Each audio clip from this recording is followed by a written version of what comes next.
Thank you. Awesome. Michelle Brenner could undoubtedly meet every one of us in the room and find a common connection. She's just like that. Michelle loves people, loves God, and is so real and curious and compassionate. She's a treasure who is right here among us. Michelle is a mentor, an entrepreneur, and a survivor of a home remodel. I'm excited that we get to know her even better today. I invite you to join me in welcoming Michelle Brenner to share her story with us.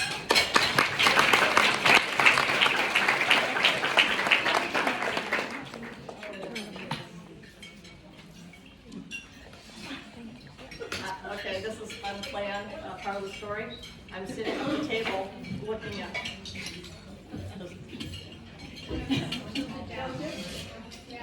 Okay. I'm sitting at the table looking through my notes. Maybe not. I'm sitting at the table looking through my notes, and I can't find the last page of my presentation. Oh no. And that's the only part I was going to actually have to read.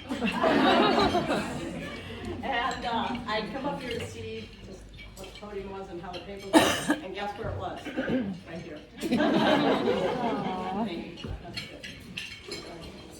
Well, when Jennifer asked me to talk with you today, she sent me a text, and she said, well, I'd like you to consider telling your story at the Women's Advent, right? And I said, well, which story? And I realized that life has a lot of chapters, and I wasn't quite sure which one she wanted me to tell. So she laughed and thought that was pretty funny. But here I am, and I used to think that testimonies had to be big, miraculous, massive transformations. And that's not my story. My story is really about God's faithfulness and His steady love. And maybe one of the reasons it's that a steady story is that I am a fourth generation South Dakota girl. Yeah. And for as long as I can remember, can't hear me? Okay. For as long as I can remember, God has been a presence in my life.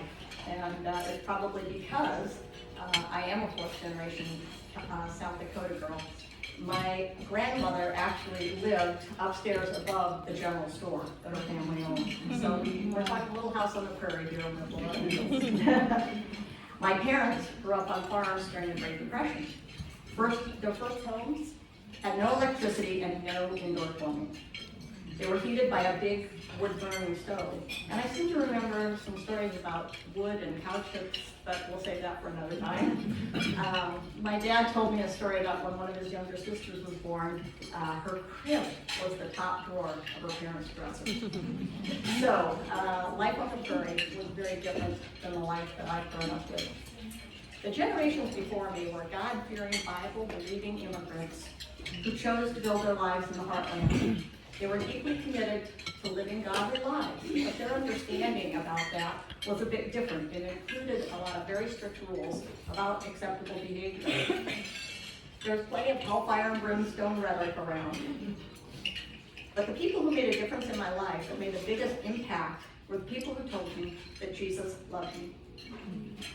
As a child, I heard the message, and I learned the story that we have a mighty God, a holy God, the creator of all, who sent His Son to die for our sins.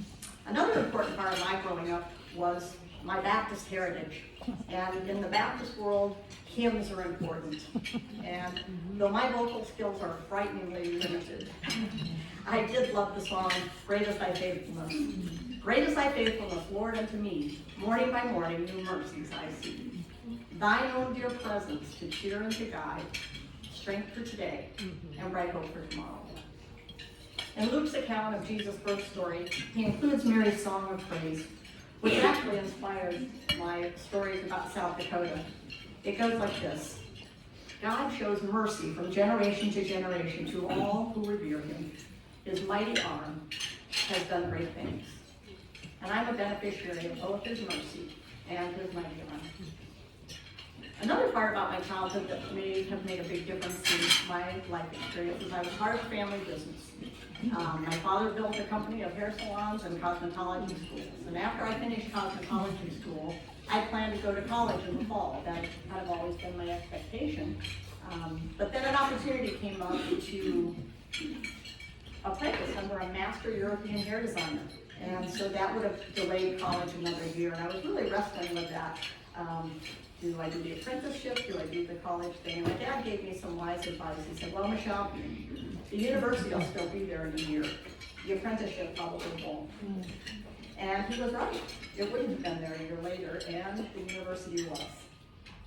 The move to the catch, it was in California, about 90 minutes south of the San Fernando Valley. And I'm a girl who lived the first 19 years in Sioux Falls, South Dakota. So the move was scary, and I was in for some extreme changes. The family I lived with had attended a church called the Vineyard, which was kind of on the leading edge, the cutting edge of that contemporary Christian, non-denominational church of the 70s. I was awestruck that there were actually some famous contemporary Christian singers in the congregation. I don't know if any of you remember Debbie Boone or they were in the congregation. Yes, I was awestruck. The other rather overwhelming thing was the worship style. Oh, I'm so sorry. Okay, there we go. I'm sorry. In addition to that, I was kind of overwhelmed by the worship style. It included hands up when you're singing, prayer language, speaking in tongues, and expectations about actual physical healing by the Holy Spirit that I really hadn't been exposed to. So this was definitely not the Midwest Baptist church experience that I grew up with. It was a California hippie vibe for me. Probably the other thing that was even more shocking about being in California at that time was the people that I worked with had very secular, with a capital S as Jennifer said, secular lifestyles. It really was all about sex, drugs, and disco. Work hard and play hard. Not to mention that the San Fernando Valley was the capital of the adult film industry at that time. Oh my, Toto, we're not in Kansas anymore. After apprenticing for a year, I was ready to go back to the Midwest. And that meant it was time to look for college. I looked at a lot of different colleges, and I chose a small Christian college called Bethel in St. Paul, which is quite a bit like a Westmont here. And during my time there, I made several lifelong friends, learned to play racquetball, and found a deep affection for St. Paul's letter to the Philippians. Bethel was a relief, a welcome relief for me. It felt safe and familiar. The classes, the chapel speakers, the reading, it was a buffet for my hungry soul, and a good time to be back. In Philippians, verse 1:6 has been a cornerstone for the rest of my life. It's been with me, and I'd like to share that with you. And I am confident that God, who began a good work within you, will continue this work until it is finally finished on the day when Jesus Christ returns. Yes, this was awesome. It's not about my performance.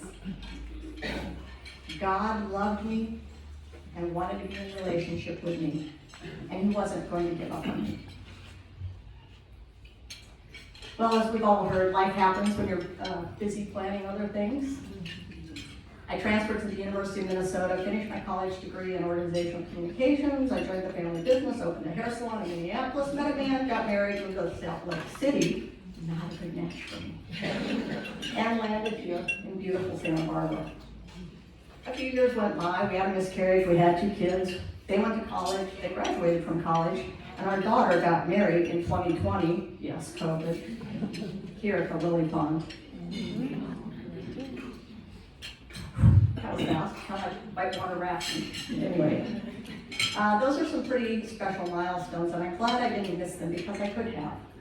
Everyone's life has adversity, and my potholes, speed bumps, were mostly health challenges. I've been on a 25-year journey with mental health, and like any serious illness, severe depression is a life-threatening situation, and mine could have ended very tragically. But God's grace, the support of family and friends, and good medical professional care and I'm still here. I've been in recovery for 15 years. I'm also celebrating another anniversary of recovery next month, 8 years cancer-free. And I am so grateful. I'm so grateful. My cancer experience was really another story about God's merciful provision and peace.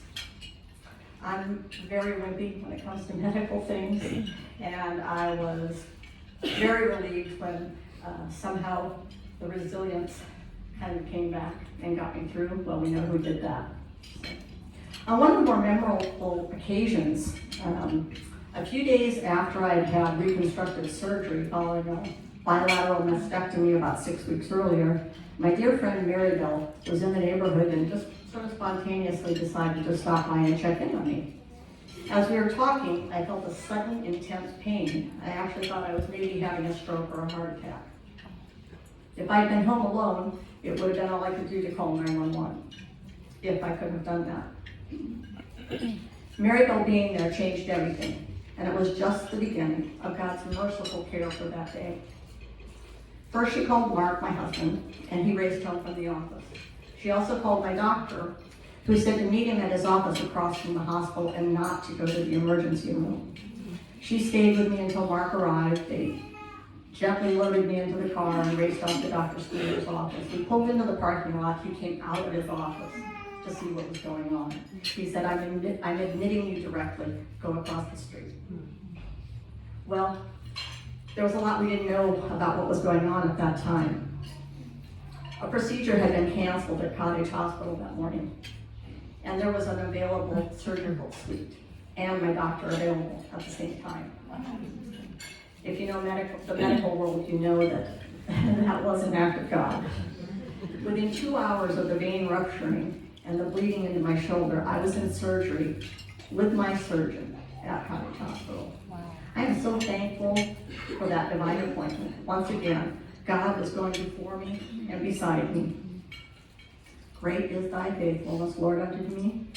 Strength for today and bright hope for tomorrow. Well, I've learned some things along the way. I've learned that God is faithful and merciful, and he invites us into relationship. And it's so much more than performance. It's so much more than having the certainty that you have all the right answers. I love what Rachel Held Evans wrote in her book, Wholehearted Faith. Liberation is rooted in a profound humility to say that God is God and I am not. Humans have made some enormous mistakes when they fail to distinguish between God's perfection and our fallible selves. We can settle for religious rules, or we can have a relationship with a living God. We can depend on our own certainty, or we can trust in a loving God. As a child, I learned that God was holy, mighty, the creator of all. But I've come to know that God is personal, Abba, Father. I'd like to share a little story with you to close. It's one that's become very special to me, and it goes like this. You've probably heard it. Sea glass is made of broken glass shaped over time by waves, wind, and tides. Each piece is a beautiful new creation because of its struggles. God is with us through the storms of life, and he is making something beautiful from our lives.